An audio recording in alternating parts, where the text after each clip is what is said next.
Los vídeos que he publicado en YouTube, todos, sin excepción, son una puta mierda. El primer vídeo que colgué, el punto de partida, tardé 4 semanas en hacerlo. Y cuando lo vi, sentí que había perdido mi tiempo. No fui capaz de transmitir el profundo abismo que se siente cuando todo está a punto de comenzar. La sensación de adrenalina, ni el enganche que supone subirse a un escenario. Tenía una narrativa difícil de seguir. ¿De qué coño iba el vídeo? Es que no se entendía el concepto punto de partida. Bueno, el segundo no fue mejor. 2 alter ego absurdos y ridículos explicando el objetivo y perdiendo toda credibilidad sobre un concepto que no es más que pasión. El deseo profundo de querer algo y luchar por conseguirlo. Es frustrante trabajar en algo durante meses y darte cuenta que no estás capacitado para hacerlo, que no vales. Volver a sentir de nuevo la sensación de fracaso. Ni eres creativo, ni tienes talento para nada, ni lo que haces va a ayudar a nadie. No es la primera vez que siento algo así. Son tantas que van dejando huella. Es duro hablar de esto. Quizá este sea mi último vídeo, porque ¿para qué sufrir? Pero claro, si lo dejo, se confirmará mi fracaso. Y no sé si puedo aguantar un fracaso más.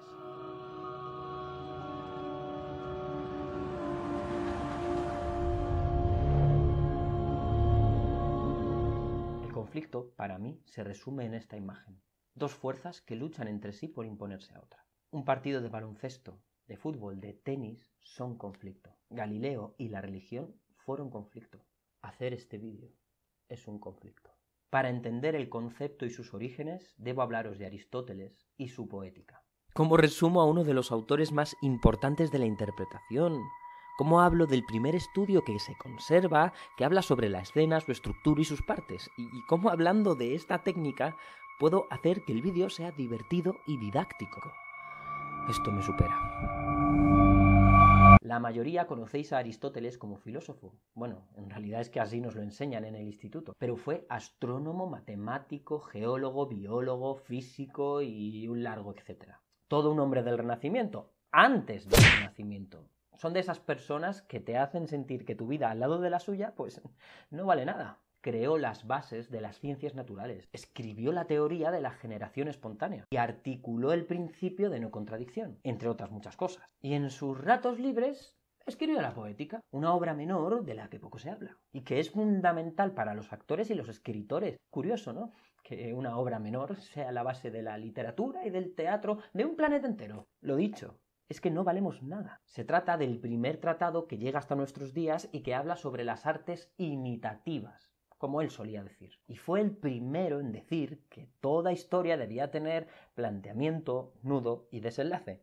Él los llamó principio, medio y fin. Ese medio o nudo se produce cuando en el relato aparece la peripecia. Y debo hablaros de ella para que entendáis bien el concepto conflicto. Peripecia, suceso que afecta a una persona y que altera o rompe el transcurso o la continuidad de una acción. Ese suceso que altera la continuidad es el conflicto, aquello que viene a modificar una situación dada. Por tanto, resumiendo todo lo que hemos aprendido hasta ahora y aplicando la estructura de Aristóteles, un buen resumen hasta la fecha sería este. Planteamiento. En él se desarrolla quiénes son, dónde están y qué persiguen nuestros personajes, es decir, su objetivo. Transición del planteamiento al nudo. Aparición del conflicto, que es la dificultad que tienen nuestros personajes en obtener su objetivo. Y desenlace, un final, que ya entraremos en harina más adelante. A día de hoy, la estructura aristotélica escrita en el siglo IV a.C. sigue vigente, aunque en la narrativa actual se ha modificado un poco, como podéis ver. Digamos que ha adquirido un poco más de complejidad. En técnica actoral propiamente dicha se define como el obstáculo que tienen los protagonistas para obtener su deseo, es decir, la piedra en el camino que les impide conseguir sus objetivos. Hay muchos tipos de piedra, algunas están aquí. Hablo sobre lo que me atemoriza, sobre mis complejos, desnudo mi alma delante de una cámara para que se entienda en qué consiste el conflicto interno. No me atrevo. Y de estas tenemos todos. Otras están ahí. Hablo sobre el miedo que da publicar estos vídeos, sobre la opinión que tendrán los demás. Hablo del miedo a las críticas, el miedo a que haya cometido algún error en la información, del miedo a vuestra opinión. Vosotros que me miráis, la gente que os rodea, su juicio, su moral, sus decisiones que chocan con las nuestras. Y hay otras que parecen no pertenecer a nadie. La naturaleza, la suerte, el exterior, conmigo mismo, con el otro y con el medio. Esas son las 3 piedras que nos podemos encontrar. Esos son los 3 tipos de conflicto. Hasta aquí la teoría. No vais a aprender nada más. Podéis quitarlo ya. Pero nunca hice estos vídeos solo para enseñar. Ahora me toca enfrentarme a mis fantasmas. Conseguir que un vídeo me guste. Vamos a intentarlo. Voy a dejarlo. Estoy hasta los putos cojones de los vídeos. ¡Que te den!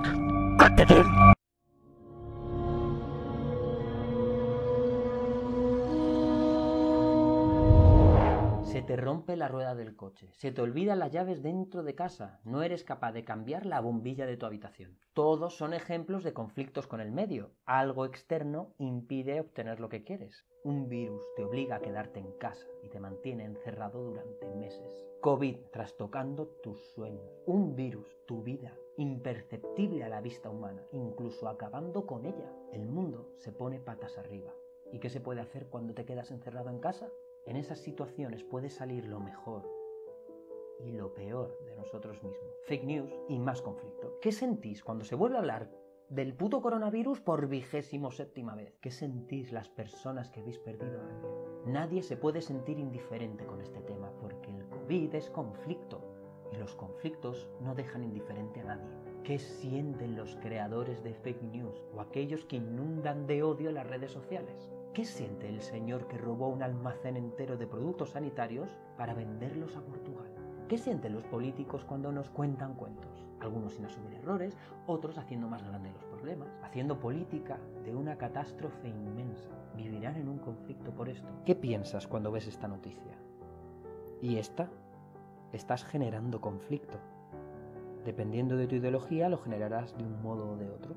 En base a esas emociones que acabáis de sentir viendo estas noticias, hemos cambiado la vida en el planeta. Pero para la escena, esas emociones, esos conflictos son imprescindibles. Entender el alma humana. Increíble, o sea que ahora vas a dar lecciones morales. Pero ¿tú quién te crees que eres? Eres un cínico.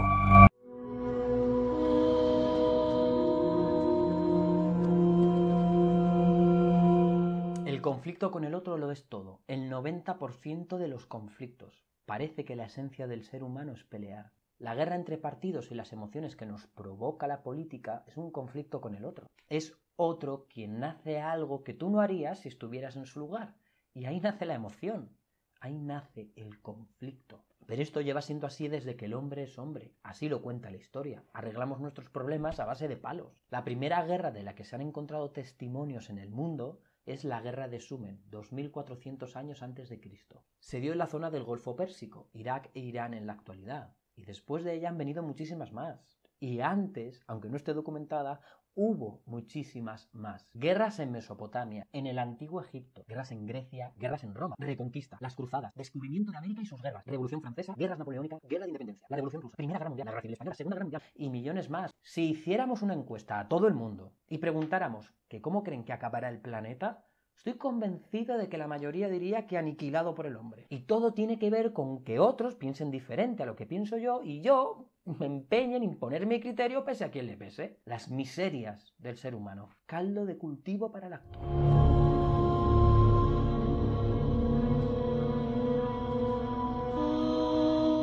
¿Ser o no ser? Bienvenidos al monólogo más importante de la historia del teatro. Hamlet, de William Shakespeare. Hamlet ha descubierto que su tío ha matado a su padre y se ha casado con su madre y se enfrenta al dolor consigo mismo, al sufrimiento que provoca la traición. Se plantea desde la ruptura del alma, desde el dolor máximo, si tiene sentido seguir viviendo, ser o no ser. Shakespeare pone a Hamlet ante uno de los conflictos más inmensos que una persona puede vivir en sus propias carnes. Vivir o no vivir, el suicidio. ¿Cómo se acerca un actor a la sensación de querer morir? Un objetivo, vivir, choca contra otro objetivo, no vivir, y se produce un Big Bang en tu cabeza. Hay textos, hay personajes que son más que un gran reto para el actor. Hamlet lo es. Es como hacer cumbre en el Himalaya. El suicidio. Voy a volver a repetir esa palabra. Suicidio. YouTube acaba de desmonetizar este vídeo. ¿Por qué es un conflicto para YouTube hablar de suicidio? ¿Por qué es un conflicto para la sociedad hablar de suicidio? ¿Por qué en televisión no se habla nunca de suicidio? ¿Por qué, siendo uno de los conflictos más importantes de nuestra sociedad actual, nadie presta un segundo para solucionarlo? ¿Tan grande es el conflicto que nos provoca hablar de ello? Eso es, nada, tú métete hasta el fondo en el tema, un tema fácil. ¿Te das cuenta de que estás haciendo sentir incómoda a la gente? ¿Te das cuenta de que nadie va a seguir viendo este vídeo? Pues pienso entrar en él, de lleno. Aquí están las cifras. En España se suicidan 10 personas al día. 2 veces más que los accidentes de tráfico, 11 veces más que los homicidios y 80 veces más que la violencia de género. Y de todos los temas anteriores hay horas en televisión. Campañas del gobierno, programas de concienciación, útiles, necesarios, ninguno prescindible, cuidado. Pero del suicidio no hay nada. Algo en los periódicos, alguna noticia en internet. No me cansan las cifras. 800.000 personas se suicidan cada año en el mundo. 8.000 lo intentan en España. Es la segunda causa principal de muerte en grupos de 15 a 29 años. El 40% se da en la franja de edad de 40 a 59 años. La mayor tasa se da en varones de más de 79 años. Muchos, ahora mismo, os estaréis sintiendo incómodos. Estaréis sintiendo el conflicto. Algunos, quizá, hayáis pensado muy seriamente en hacerlo. Incluso alguno puede que lo haya intentado. Y es muy probable que viéndome sintáis vergüenza, porque han convertido el tema en tabú y de eso no se puede hablar. Ni me acerco a imaginar lo que es sentir algo así de verdad. ¿Qué autoridad puedo tener para hablar de un tema que no he vivido? ¿Cómo transmitir la inmensa empatía por alguien que ha sufrido tanto? Me van a acribillar a críticas, y las peores vendrán de quienes lo han sufrido. Esas van a doler. Así que quien siente el impulso de acabar con su vida se siente solo, porque no tiene ningún referente social, político, que le ayude a entender lo que le pasa. En España no hay un plan nacional de prevención del suicidio, uno de los pocos países de Europa que no lo tiene. Suicidio, acción voluntaria de quitarse la vida. Algo sucede en nuestra sociedad para que esto pase. Y la solución no es mirar hacia otro lado.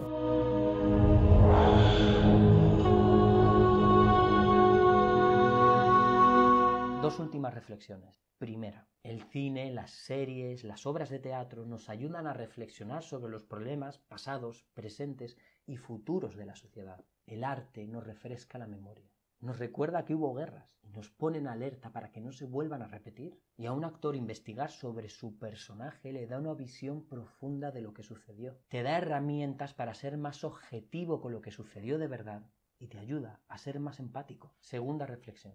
No puedo dejar de pensar en esto. El COVID te encierra en casa.